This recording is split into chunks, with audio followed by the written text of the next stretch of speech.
L'inclusion en entreprise, souvent présentée comme une avancée sociale et un impératif moral, peut parfois masquer des dynamiques cyniques qui dévaluent réellement les individus qu'elle prétend soutenir.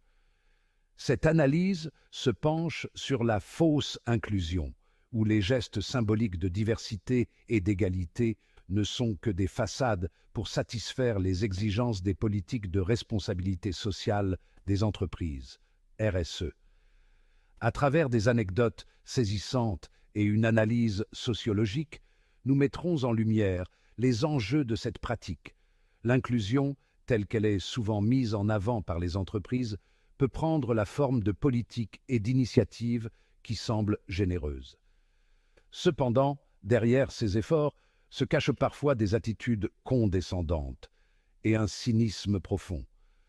Un manager a un jour déclaré: les handicapés, c'est la caution Goliot. Les pires, ce sont les cotorep. Comme ça, si on se plante, on dira que c'est à cause de lui. Ce commentaire, à première vue humoristique, révèle une vision utilitariste de l'inclusion. Ici, l'handicap est perçu non comme une différence à célébrer, mais comme un alibi pour masquer l'échec et déresponsabiliser l'entreprise.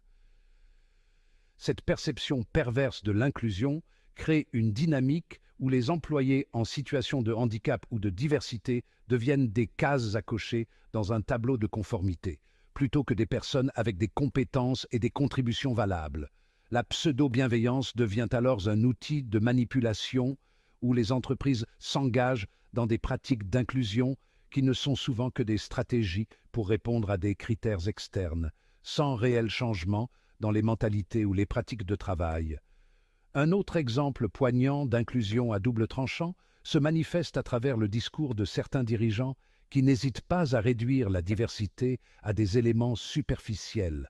Dans une conversation révélatrice, un dirigeant a fait remarquer à une employée: tu coches toutes les cases, toi, femme, racisée, et en plus, tu as un appareil auditif. Tu veux pas mettre le drapeau LGBT?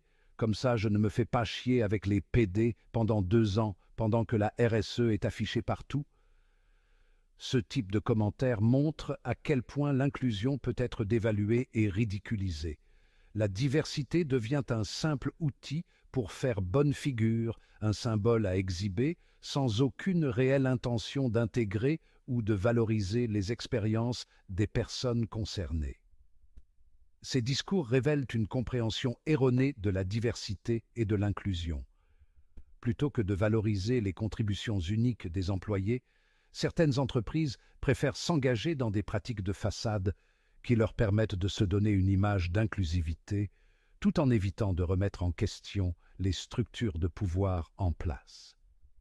Les enjeux sociologiques de cette problématique soulignent que l'inclusion ne peut pas se limiter à des gestes symboliques.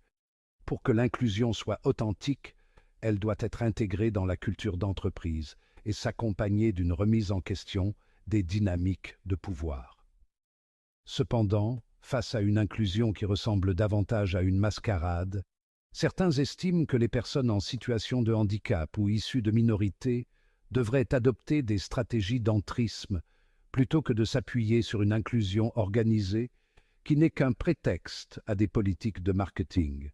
En d'autres termes, plutôt que d'espérer une inclusion sincère, il pourrait être plus efficace de s'infiltrer dans les systèmes en place et de revendiquer activement ses droits et sa visibilité.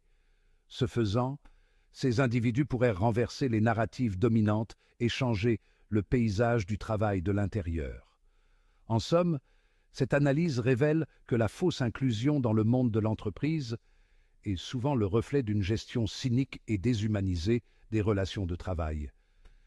Les anecdotes d'un manager évoquant l'handicap comme une caution Goliot ou le discours dévalorisant sur le cochage de cases montrent bien que l'inclusion peut parfois n'être qu'une façade.